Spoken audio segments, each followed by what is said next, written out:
Welcome to the Goffstown Sewer Commission. This is our regular monthly meeting. We'll be going to roll call, starting with Corey. Corey White, Sewer Superintendent. Keith Canton, Assistant Sewer Foreman. Lynn Fuller, Sewer Secretary. Dave Pierce, I'm a commissioner. Tim Redmond, Commissioner. Dan Taylor, Commissioner. Michael Trank, Consulting Engineer. Jim Craig, Select Board Representative. Thank you everyone for being here.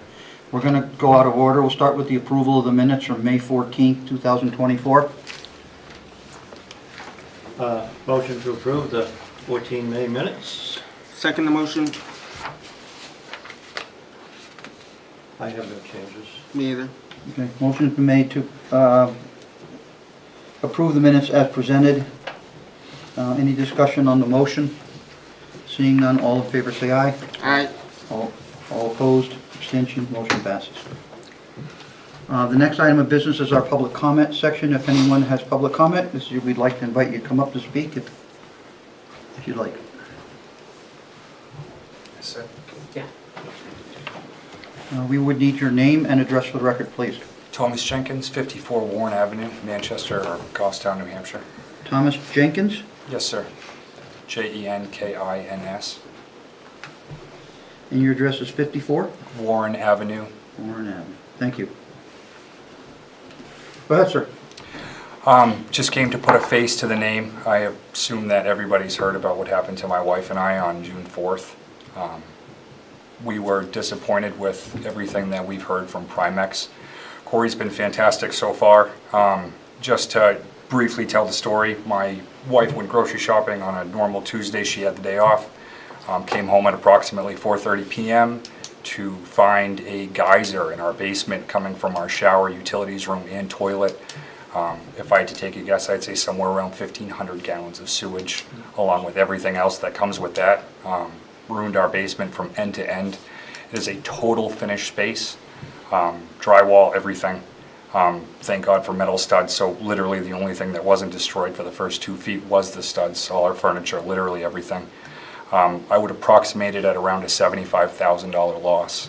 So the ruling from Primex was awfully disappointing. We have not received anything except a denial letter.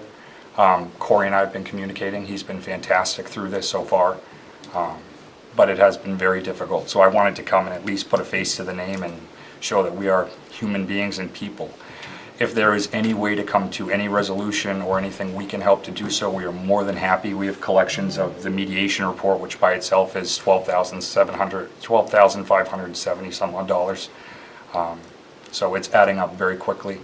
Our out-of-pocket expenses probably are getting close to $18,000 at this point already, without doing any repairs or trying to make us whole at any point. So I more or less, like I said, I just wanted to come and see if there was anything I could do. Well, thank you for coming in, and we're sorry that everything that went on with your basement. Okay. I know what's going on. I have been speaking with the town assistant administrator who is handling this. This is an insurance claim, and our insurance is with the town's insurance through Primex.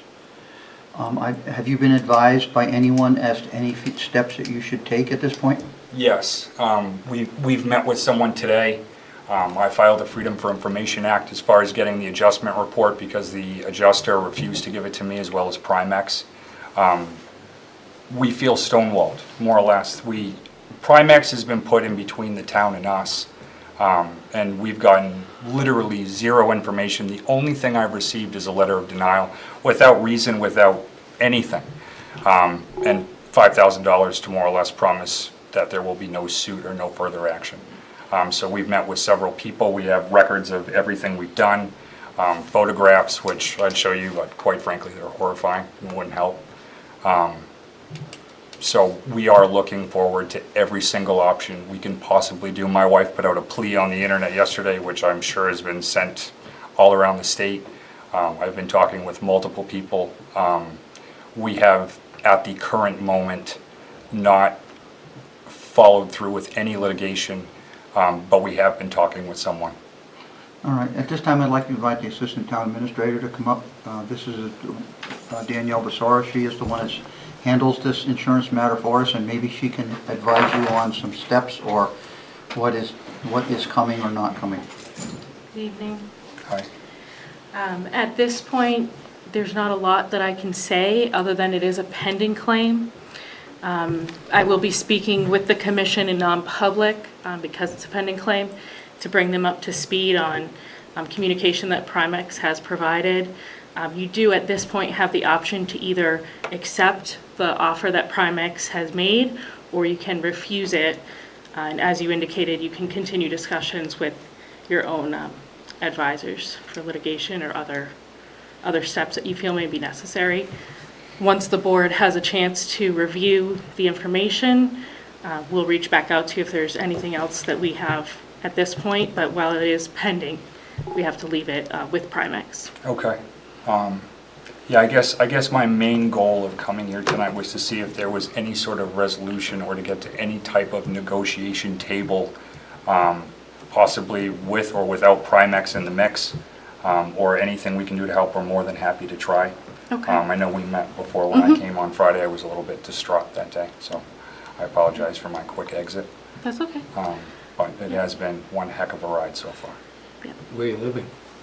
I'm sorry? Where are you living? I actually, against better judgment and what I was told to do by council, I actually took almost all of that week off to throw most of our personal belongings. We threw out 2 20-yard dumpsters worth of our personal stuff, my wife's wedding dress, personal effects, things that can never be replaced, along with all our furniture, a full guest room set, all kinds of stuff. And then I spent, we were staying in a hotel for the first 2 nights, then stayed with friends for a third, and then because of our dog and my wife, we very much wanted to be back in our home.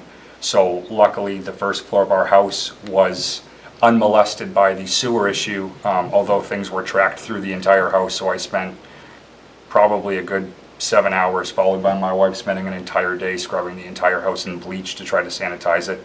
Left windows open and did what we could, borrowed an ozone generator from a friend, and then got it in a livable area, and we've just sealed off our basement for the time being. The mediation company did not do the job that we would hope, so we followed through and did what we could so we could make our home somewhat livable again. So that's where we are currently. And again, anything I can do to help, any information I can provide, I have everything printed out, ready to go. Okay. Happy to communicate. Corey, again, has been fantastic and a friend through this, so I, again, appreciate that very much. Thank you. Okay.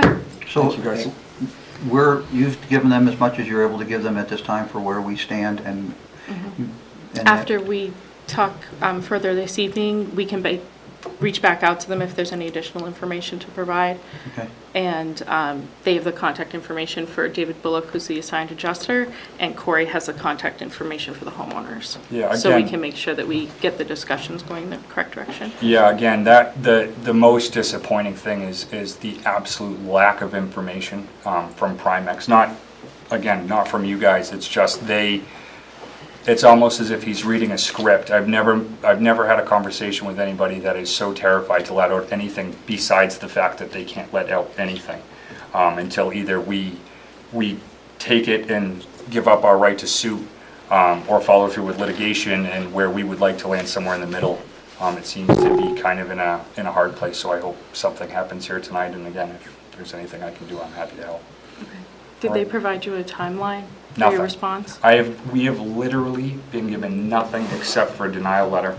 I'm happy to leave one here with you guys and make a copy. Well, did you have one? I don't have a copy of what they have. I have a copy. This is literally, oh, you set the photos up top.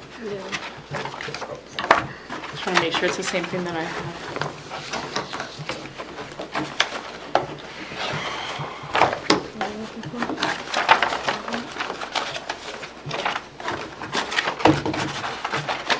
Very bottom, of course. Give this to Danielle. And Thank you you. have the original? That is the original, That is- but I okay. have an electronic copy, so Okay. it's nothing for me to make copies, and it's not like there's Okay, much so they've information there got to it. begin with. Yeah. That is everything we've been provided by Primex. Okay. I spoke to David Bullock, I wouldn't say at length, but as much as he could possibly tell me, to let me know more or less where they lie and not why they made the decision, but the fact that he is not releasing the adjuster's report and is not willing to release any more information to me. And he said I don't believe he said it this time. I got the distinct impression that there was not going to be, at some point, that I was going to be given a timeline or more information at any point in that phone call. So Okay. as far as I know, this is what I'm given, Okay. until something either changes or proceeds in one direction or another. Okay. Did you say you talked to a lawyer about the denial? I am not, Because you have rights. Yeah, no, so I just want to make sure. again, and I'm nervous to say that, I've got a lawyer. We had an appointment today to go have a consultation with a friend of mine and a conversation to say, hey, this is what happened, we're in trouble, we don't know what to do, we've been abandoned by our homeowner's insurance claim. We moved to Goffstown, my wife actually grew up in that house, her parents grew up in that house, it's a third generation home. It was a devastating loss emotionally, which is why my wife has not much to say this evening. So we are just trying to do our best. I don't expect to walk out of this with a smile on my face saying, oh, hey, we can get all new stuff. If we could cover some of our expenses and come Well, to some sort of don't make resolution. any statements to that effect right now. Let's just let you play this out Okay. via your decision to accept or deny and litigate, which is your right. We encourage you to use your rights. Yeah. And after we have our non-public meeting tonight, we're going to get more information from the Assistant Town Administrator. The commissioners will either make a decision to have the Secretary reach out to you with whatever information we can provide, or we're going to try to do the best we can based on what our abilities are. I understand and I thoroughly I mean, appreciate nobody at this table wants this to happen to them, and we can appreciate your spot you're in, and we're sympathizing with that, so at least We appreciate we that. are not turning our backs to you folks. No, and I appreciate that. Again, my intention was not to come in here and yell. We're glad you came in. Yeah, it's a fluke, I understand. Why it happened, obviously, nobody has any idea at the moment. There was so much water pressure. The only reason that I even noticed it was a town thing, when Roto-Rooter came, he went to remove the toilet I had offered to pay extra to put a camera down there because what the problem was at the time was obviously the most important thing. Why it happened to prevent it again if it was possible. He said when he went to remove the toilet that there was so much pressure that it was literally dangerous and it was everything he could do to bolt it back down. I had at that time already evacuated my wife and my dog. Once I had brought my dog across the street, I heard the manhole cover popping up and down and then saw water pouring out. And that was when I contacted the town police department that got me in touch with Corey. Corey called me back within 15 minutes and showed up directly thereafter, had a great conversation with me, said, hey, this is horrible, I'm sorry, and said, hey, save the receipts and this and that. The next morning, I invited Corey into my home to show him the extent of the damage, and then that was when Corey decided that the best course of action was to contact Human Resources Department through the town, Right. Which then got in contact with Primex. Okay. So I won't waste any more of your time. I really appreciate you having us We here don't tonight. consider you being here a waste of time at all. Thank you very much. Thank you for coming in. Yeah, have a wonderful night, guys. Thank Good night. you. Take care. Thank you, Danielle. All right. We'll get back to our regular agenda. Well, new business from Assistant Town Administrator. You want to come back later? Yeah, I'll come back in just a minute. Okay, we'll get you later. Higgins and Plummer Street sewer replacement. Corey? Mike asked me to put that on. Mike Yeah, Trank? I just wanted to bring it up again and put it on the table and kind of find out where everything stands. Well, tell us about, I don't know anything about Higgins and Plummer Street. Well, that was next on the list for sewer replacement. Is that next between Albert and Louis? Yes, exactly. Well, And I did get a, per the, the go-ahead from the sewer commission, I don't know, a couple months ago. I did get a quote from our surveyor to do the survey work. well, we But have, I didn't do anything with it because it hasn't moved forward, so. we I are up just- against a big problem. Mhm. The big problem is that we are not aligned with Public Works at this time, which is part of a further discussion tonight. And Public Works, if Public Works is not going to be on board with us to be in a rotation like we used to be, we can't start Higgins and Plummer Street right away. We can't do them. Yeah. Excuse me, Okay. Dave? you're referring to the fact that there's, again, likelihood of no storm drainage on? There's no gravel under the road either, it's all sand under the road, which is what the problem was with both Louis and The Albert Street. pavement is more of an issue. The road. It's the cost to put the pavement down, to gravel the road, fix the drainage, on and on. Yep, We had high hopes that we were gonna move on to those two projects. Corey is gonna make a presentation tonight, which you'll be privy to, and you'll get a better idea of what sure, the thought process is gonna be moving forward. sure. Okay? Yeah, I just wanted to bring it up. That's- No, I appreciate you doing that, Mike. We're gonna do it, Yeah, but it may not be until DPW is able to come down to the flats with us. sure, understood. Or we're gonna assume to pay for the whole road reconstruction, which is Yeah. gonna be more costly than I think we should be thinking of. But we'll get to that later. We'll go to old business, which is Albert Street update. Corey, I'm gonna hand that right off to you. I distributed some sheets to everybody tonight. Before Corey begins his Albert Street update, I will give you a briefing of the street of it. The street, the first number is 483 times 19.5. That is the length and the width of Albert Street. And it comes up with square yardage prices. Below it are the prices that are Continental Paving's prices for the work that would need to be done to finish that road, based on the town's contract with Continental Paving. So Corey's gonna go through everything, and he's gonna explain everything to everybody. Corey, thank you. So Albert Street, the main is complete. The services to the property lines are complete.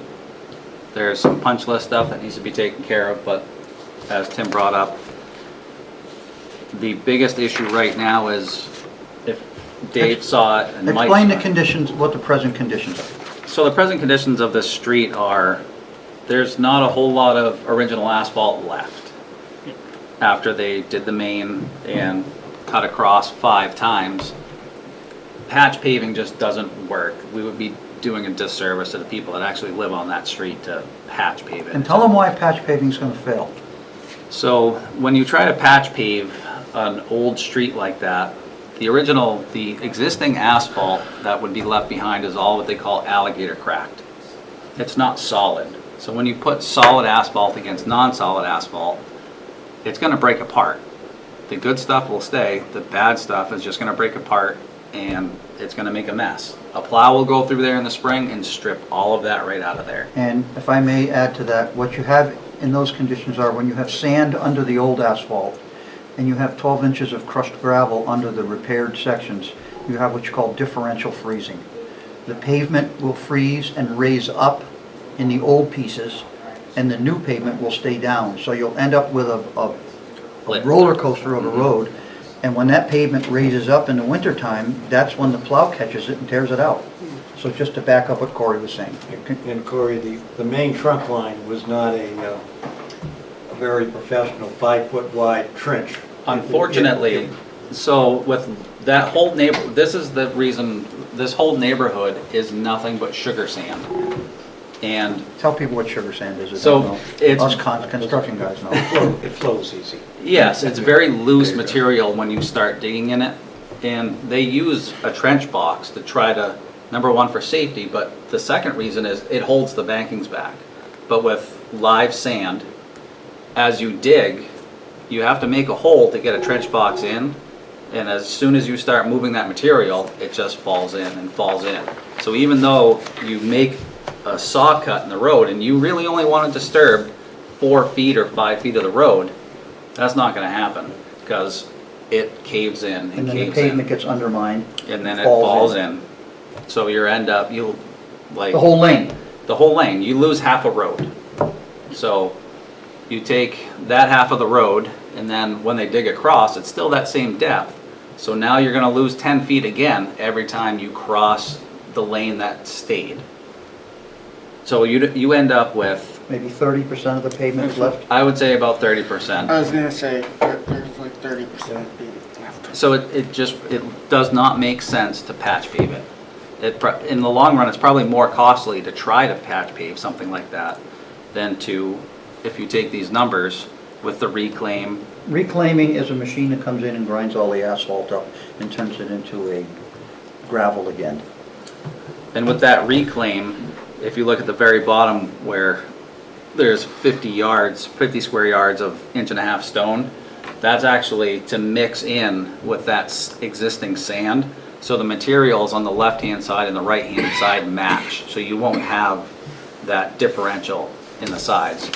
And it's more cost effective than trying to do like we did on Louis Street, where we had to actually remove 18 Everything. inches and then fill it back in. And the reason for there was Louis Street is a through street which gets a lot of traffic. Albert Street is a dead-end road that only has 8 or 9, 10 I houses think on there's, it. 10 houses. So, being a dead-end road, it doesn't require the 18-inch gravel depth that you do for a through road because of the amount of traffic. Basically, it gets the homeowners that live on Albert Street. And in wintertime, you get oil trucks and that kind of thing, plow trucks. But the road certainly will hold up with 12 inches of gravel under it as opposed to the full 18, which is a DOT spec for a road.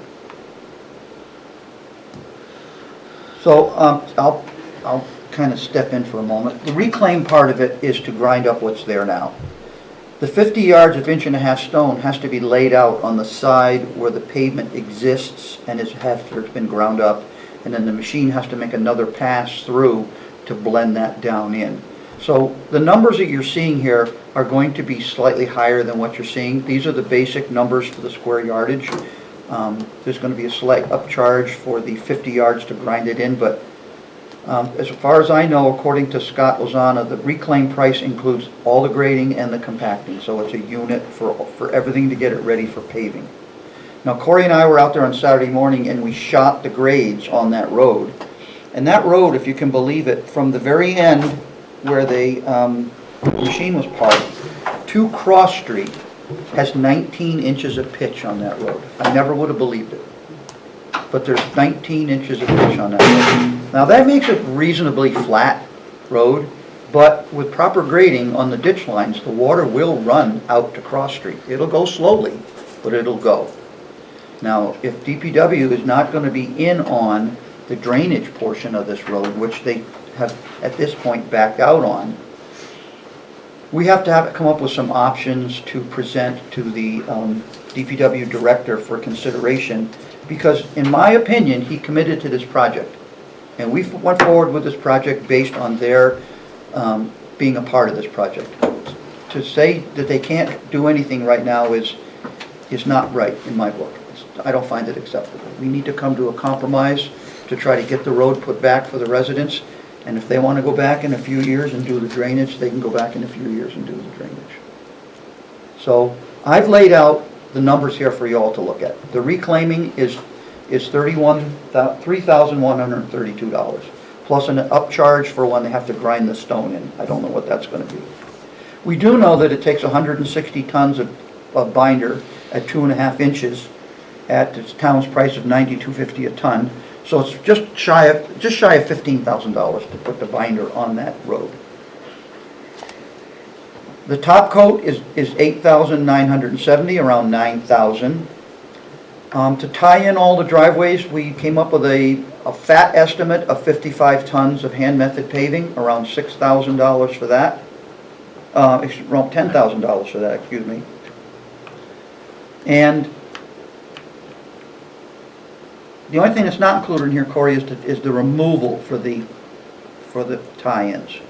So we're either going to have to get that from a contractor, or we're going to have to get you and Keith to get out here and saw cut those driveways and pull the pavement out, rent the machine and figure out something. We may have to rely on you guys to get something done here. So I want to ask the commissioners tonight. I have an idea what I think is a fair request from DPW, and I will put it forward, but I will take any questions from commissioners regarding the numbers or anything I may have left out of the conversation before I present what I think would be a fair cost-sharing agreement. If we proceed forward with a slight crown on the middle of the road, and then in theory, over the 500 feet, the water might drain back towards Cross Street. Are we setting up in a bad rainstorm, unacceptable pooling of water on Cross Street? Well, Cross Street has drainage, so we just have to get the water to Cross Street, and it will flow to the catch basins that are on Cross Street. So we're not going to flood Cross Street, because Cross Street has a way for the water to get out of Cross Street. But it will require some very precise grading to get the water to run all the way down to Cross Street. And then at the intersection of Cross Street and Albert Street, the water has to be able to turn right and flow towards Rochambeau to get to the drain. So it takes some grading, but that's what these guys do. They grade the roads and they make them work. All the very fine grading when you're considering the driveways. You know, that's the most critical part, where the flow would go over the driveways. Well, we had thought, Dave, that if the road is ground up and regraded, you can put a ditch line in front of all those driveways and have all the water go all the way down and never go into anybody's driveway. Because all the driveways are higher than the road now, which means that if you put the proper ditch line in, the water will go past those driveways. And that will also minimize the amount of cutting into the driveways that needs to be done in order to Very make them work. shallow swale at the start of the driveway. You can call it a swale, but it's a ditch line is what it is. The driveway's gonna come down with the grass in one straight line along edge, and the pavement's gonna come from the other side, and there's gonna be two V's that the water will be conveyed out to Cross Street. Do you have any questions, Stan? Do they have drainage issues currently? Yes, because the road does this. The road is settled and, It's flat. It's flat. It's broke up.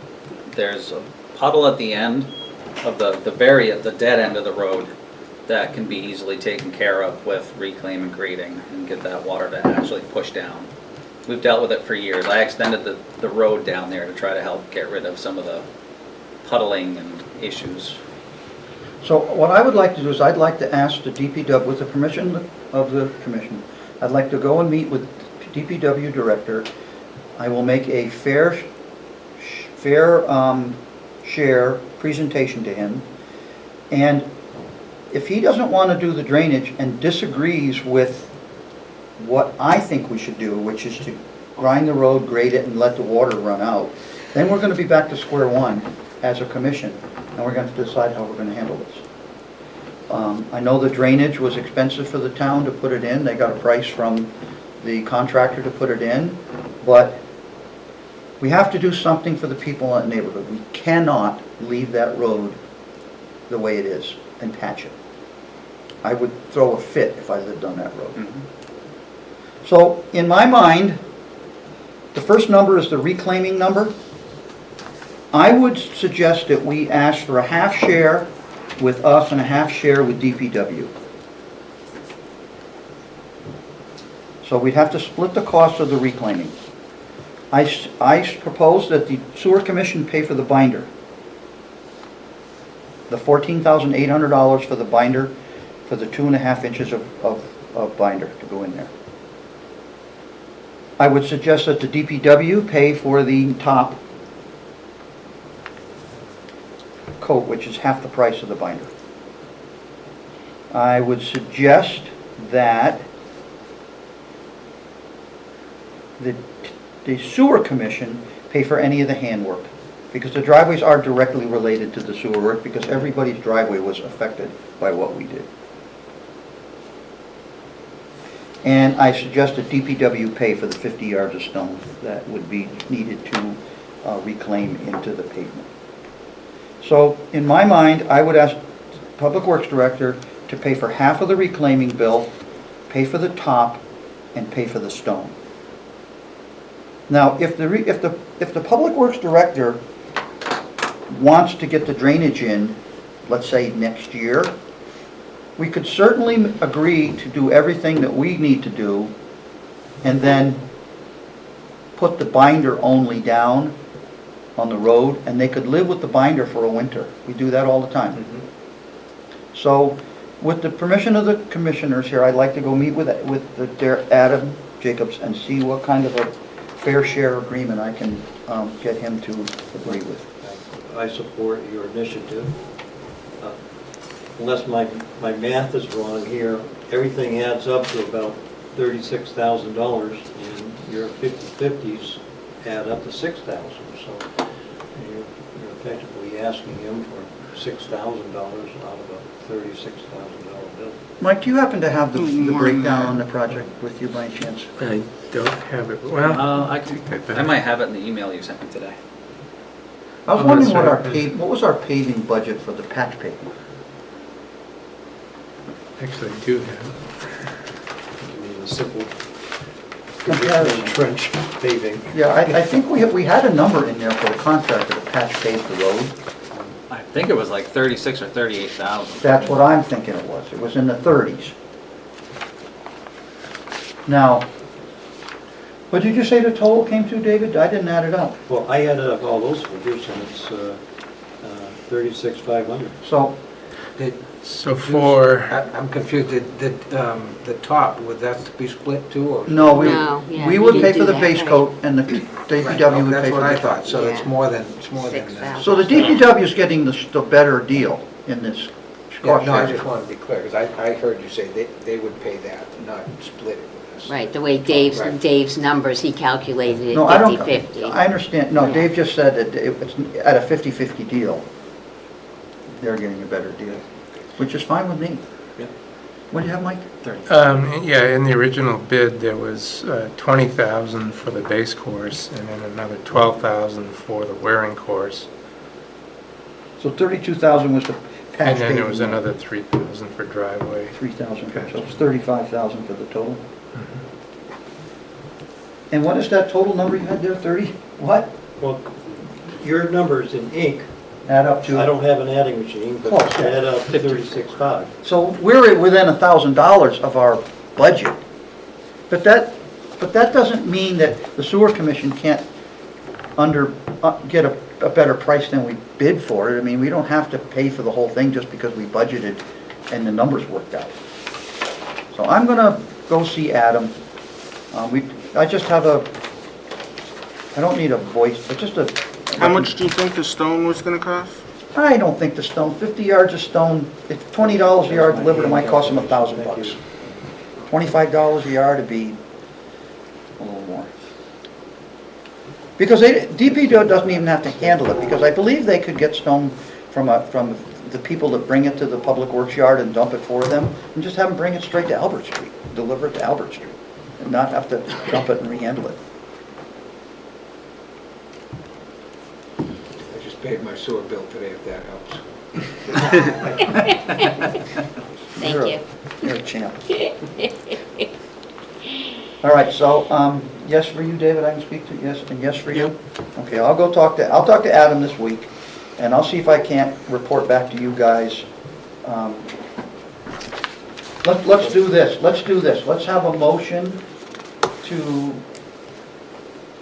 move forward if Adam accepts our proposed arrangement, So, so that we can get a change order done before another meeting goes by. so, Yes, I'm interested in having something positive done rather than sit in limbo for 2 months.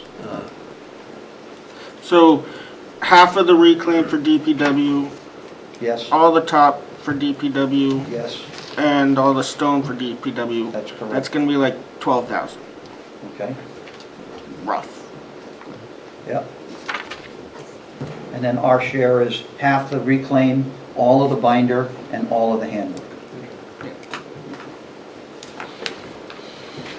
So I would like a motion to approve in advance if DPW agrees to this cost sharing, that we can have a motion on that tonight, that way, if he does agree, then Mike can do a change order, and Corey and Mike can work with Continental Paving or the BMB and all that business to, Adam did offer a loan, but loan's already in our contract, Yeah. so we're not gonna do that. So would you make that motion? Motion to, Change order 1. yeah, Approve a change order based on, Motion to approve a change order based on A proposed 50 the proposed cost sharing agreement. agreement with DPW for the Albert Street sewer project. Specifically for the paving, the road work. Okay. Motion's been made. I'll second that, Motion's sir. been seconded. Any discussion on the motion? All those in favor say aye. Aye. Aye, opposed, abstentions, motion passes. Thank you. I'll talk to Adam. I will report back to everyone, and we'll go from there. Okay, anything else on Albert Street update since I hijacked it from you, Corey, or Mike? Yes. I did meet Keith and Corey out there today and walk the site, and can concur with your, basically your conclusion as far as the road goes. I also wanted to mention that we did get payment application number 1 from the contractor, B&B. And we ended up just redoing the whole thing. He didn't pick it Not up. sure they really understand how unit price contracts work, but there was other issues too. They were looking for 100% on everything, and they hadn't done any testing yet. So we took 10% out for the pipe and the manholes Plus per the retainage. contract. Yeah, plus retainage. Yeah, they wanted to. They wanted the retainage to be 2%, and it's got to be 5. That's what it's supposed to be when you get to substantial Did completion. they read the contract? I guess so. I don't know. I marked it all So up did you and Corey sent come it back. to a consensus on what would be fair and equitable payment for work performed? Yeah. I marked it up. I sent it to Corey. We talked about it. And I sent it to the contractor this afternoon, and I haven't heard anything back yet. And I know Me either. Corey talked with him directly. Does he understand? No, what the reasoning he is? understands, and he was totally fine with what Mike and I pretty much came up with. Guess we'll see. On the phone he was at least. So what is the amount that he's requesting, or do you not have that present with you, Mike? I don't have it off the top of my head. We have to, in order to pay it, we have to approve it in a motion tonight. Otherwise, he will have to wait another 30 days. Well, You sent that to me, didn't you? I did. Yeah. Yeah. Corey's looking it up.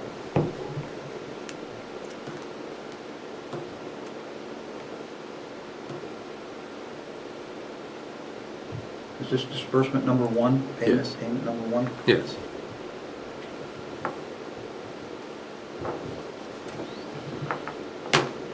Love tiny screens.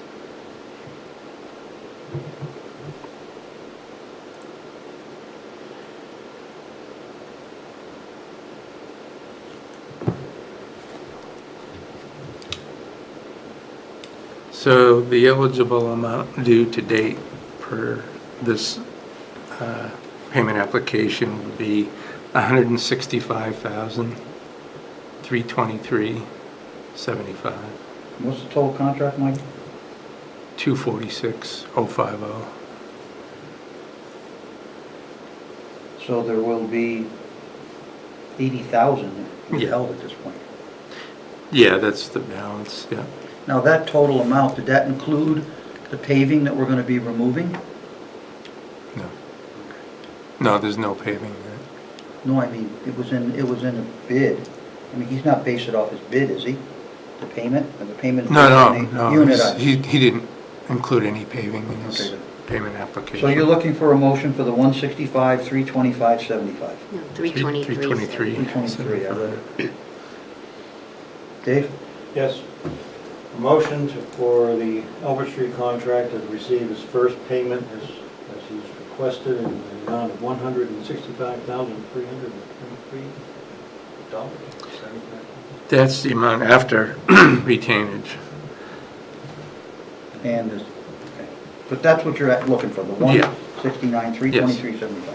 Assuming he gets back to you and is in an agreement. He hasn't got a choice. He wants to get paid, this is what he's getting. That's right. We like the work. It's always a follow-up thing. Dan, did you second Second the that? motion. Motion's been made to approve payment number 1 to BMB Contracting for the sewer work on Albert Street in the amount of $169,323.75. 165. Well, that's a 5? 165, 323.75. Yeah. Okay, motion been made and seconded. Any discussion? All those in favor say aye. Aye. Opposed, abstention, motion passes. Anything else for Albert Street, Mike? That's all I have. Okay, Corey? I'm good. Okay. We are, while we're on old business, we'll go to East Union and Riverview Park. East Union, is East Union done and finished? There's a couple of punch list things, a little bit of door adjustments and some flashing that needs to be done, but other than that, and a final walkthrough. Yeah, we'll need to do a And walkthrough. we're sitting on retainage on that right now? Yes. Is retainage for a time period or when it's considered complete? When do you pay retainage? After a 1 year? Well, the way the contract is set up, retainage, 10% retainage is withheld from each payment application until the work is 50% complete. Then there's no additional retainage, so you're at 5% when you get to substantial completion. Okay.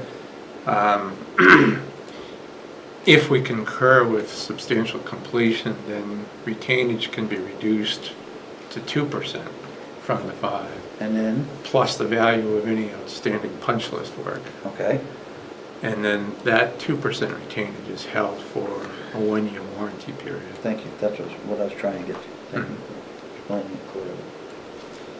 Okay. So East Union, we have retainage, and so just a few punch list items, Corey? Yep. And Riverview Park update.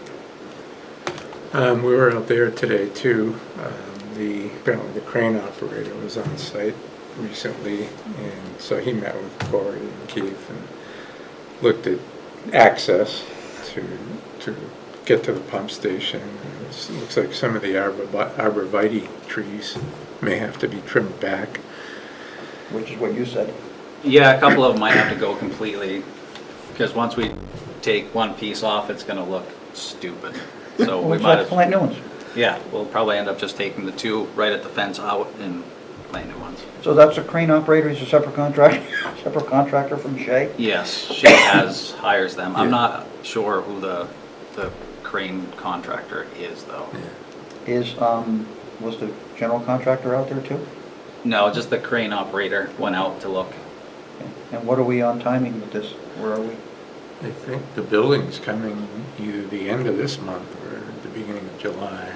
And obviously the contractor has to be. I will try to get that from the contractor, but that's what I'm. That's Is my- the contractor driving the schedule for the building to be delivered, not us? Yes. Good, because we don't want to, No, that's we don't all. want to be in the middle of That's that. in Sherbon's hands, not Yeah. ours. Okay. Yeah, really, technically it's in Shea Concrete's hands. No, I'm just saying that we don't want to be the ones to say, the crane will show up at a certain day and Oh, yeah. Sherbon's not Yeah, there. no. Yeah. Because they couldn't be there. Sherbon's the one has to decide when the delivery's going to be. Mhm. Because they got a lot of unhooking to do inside the building to take the shell off, don't they? They're pretty much all done doing that. As far when we get word that the building is ready to ship, Sherbon will come in and actually all they have to do is disconnect the lights and cut the building off the Were they going to cut slab. it up with a Sawzall? That's what they're planning on doing, cut it With up this with a fiberglass? sawzall and throw it right in a bin, get rid of it. Okay, good. All the important stuff has already been moved and ready to go.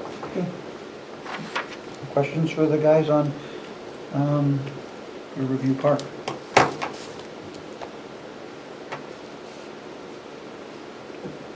Okay. Mast Road, Corey White. So. 553 Mast Road. Yeah, familiar.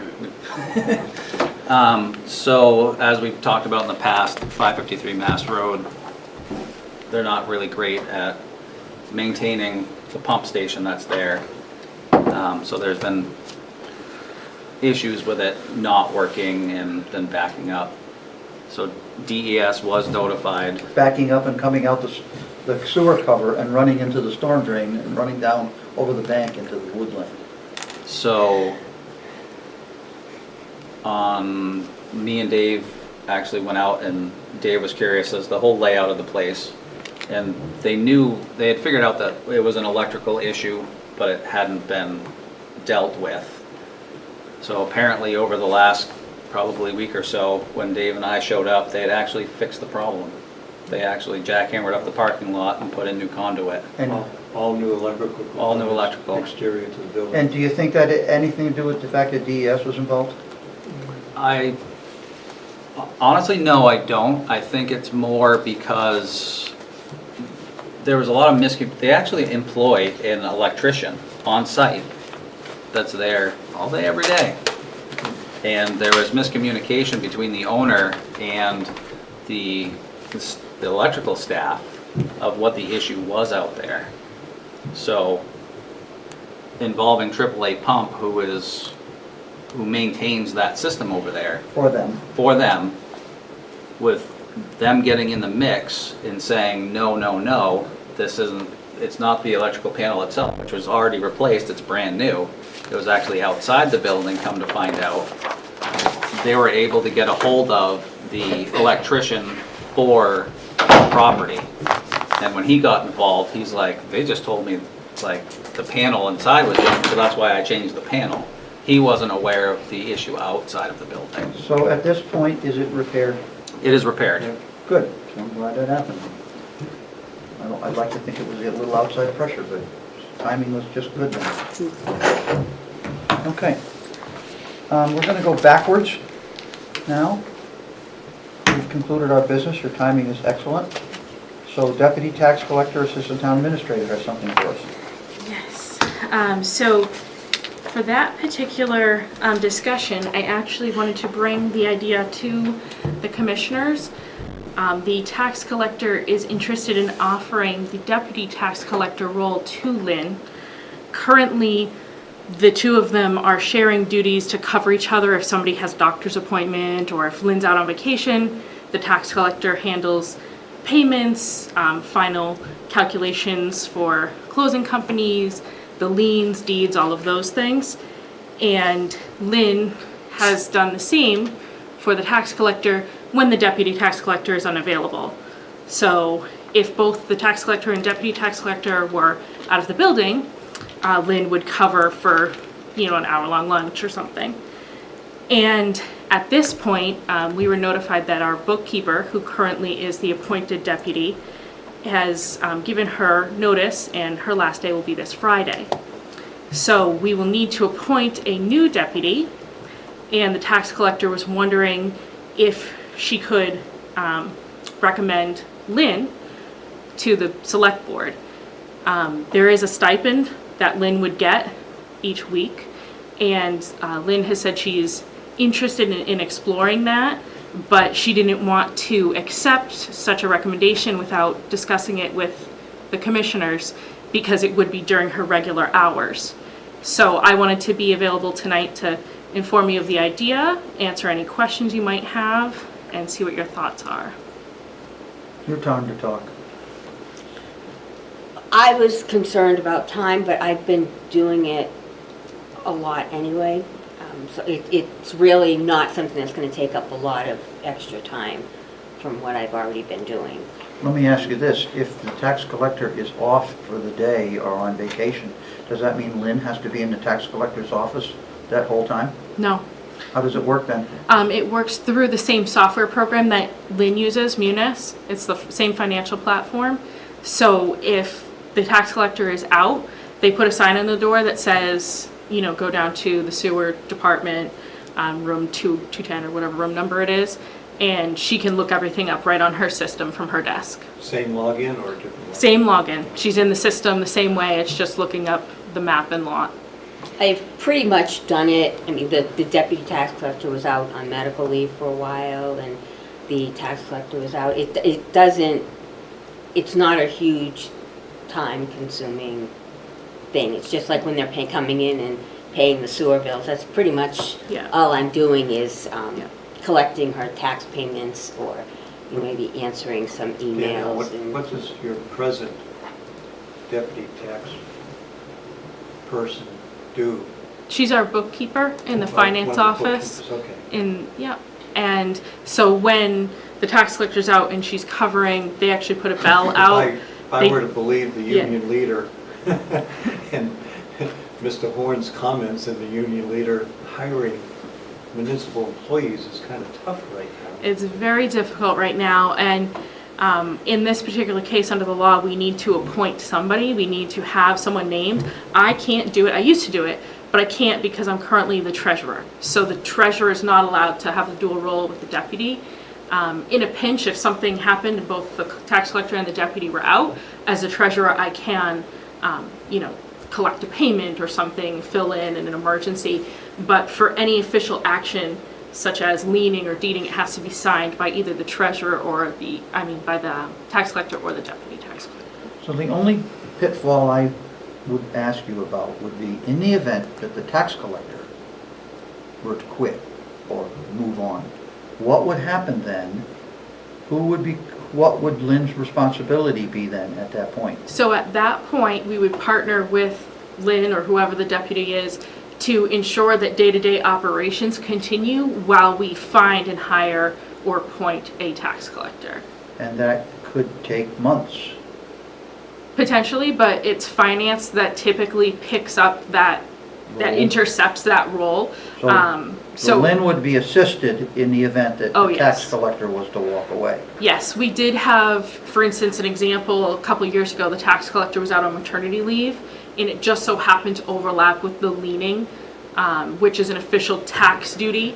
So the deputy tax collector had all of the notes, and I sat right with her, and we went through everything, and I helped her along in that process, and when everything was done to our satisfaction, she just signed the official record. So she's never, flying solo. It's just that we can't have the treasurer act in both roles. So Lynn, it's none of our business to know, but would you be satisfied with the stipend that's being offered? Well, hell, I'd like more, but. No, that's your right to tell them because they need somebody. No, I know, but Yeah. It would be the same as the prior person received, correct? Yes. Would not be a downgrade. No, and, as I kind of said to Lynn, I'm like, you're doing it anyway. I feel like you should be getting the stipend, because we have had instances where the deputy wasn't available, Okay. so. So you're going to inform the commissioners later, or are you going to inform us tonight of the decision? if it's okay with you guys, I don't mind doing it. Like I said, I have been doing it. I concur with her. Daniel? Yep. I don't have a problem with it either. Thank you. I'll inform the tax collector, and she'll write up a recommendation to the select board for their consideration. Good. So, Jim, tell the rest of the board, sewer department, stepping up to It's all help you. stored in Okay, do we have anything else before we go into Yes. non-public? Okay, go ahead. Do. So I have copies if you want to pass some of those around. This is something that will look familiar to you. And Tim, this copy has one for you to sign. Thank you. Last August, the Sewer Commission approved a job description change for the sewer foreman to now be the sewer superintendent. Did you get a copy? Do we need more? Did you pass some more down? I only Wait a have- minute, did I get a Oh, he's copy? I had holding more them than one, all. sorry. Please. Corey's hiding them. Just one left, we'll give it. Yeah. Dave. Yes, because this position was not in the matrix, right? Is that what we're doing? We're Correct. infilling? Yep, so what we realized when we had met with the commission about putting forward and adopting the compensation plan, we realized that the job title had never actually been remitted to administration after the sewer commission had agreed on the job description. So this is just a clean version of the job description that Corey had forwarded to me. So having not seen the original draft, I just wanted to make sure you all had a clean copy to make sure that nothing got, dropped off when we were copying and pasting or anything like that. Corey didn't And sneak in a big raise in? we didn't add any additional duties or take any duties away. And then at the end of it, I just stapled a copy of your minutes where you did originally vote to change the job description and the title. So there was no change in pay or anything. Corey would get the change in pay in July 1st, as anybody else would. But we just wanted to make sure that we got the forms before the commission to approve the title change so we can change it in our system.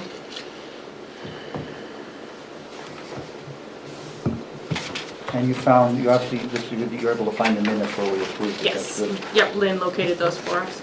All right, so do we need to have a formal vote on this in your regards? I believe you normally make a motion to authorize the chair to sign. Sir, a motion for the chair to sign the appropriate paperwork generated by Danielle for the title of sewer superintendent. Second the motion? Motion been made and seconded. Any discussion on the motion? Seeing none, all those in favor say aye. Aye. Opposed, abstention, motion passes. So you want it by the department head signature? The governing body, Who's the department head? you can sign both if you'd like. Well, if it's gonna be a blank line, I don't want it to be a problem because the line didn't get signed. Sure, go ahead and sign, because you oversee as the direct supervisors, and then the governing body signature as well. And I'll sign under human resources. And then Corey, there'll be a line for you as well. I think you should call it sewer Yeah, superintendent. we're not even realize. You're important. His wife has a couple titles for him too. It's all good, man. Assistant tax collector. Can somebody pass that down to Danielle, please? Corey, you'll sign on the way by. I think you're the very bottom line on there. Did you say you have more, Danielle, or was The next one is just for the claim update in non-public? non-public, You All right, want we my can all stay for real that. name on this? whatever you normally sign. Everybody in the room can stay for the non-public on this because this isn't, I think everyone should be in on this. That's fine. So what we're going to do, we have no more business, so what we'll do is we'll notify GTV that at the end of non-public, we will adjourn the meeting, and they will not have to, do we have to do any motions prior to that? I gave him You just Jay. make I think Lynn has the motions there. All right, Motion to enter non-public session under RSA 91, capital A:2, parentheses, E. That's my motion. Needs to be motion to second. go into non-public, we need a roll call. That's a- Second, Second to the motion? second to the motion by Daniel. The subject of that RSA is consideration of pending claims. Okay, a roll call vote, Dave Pierce? Yes? Tim Redmond, yes. Daniel Yes. Taylor, yes. All right, so at this point, we're going to go into non-public. And GTV, we will conclude the meeting at this time for public TV, and we will adjourn at the end of non-public. Thank you very much.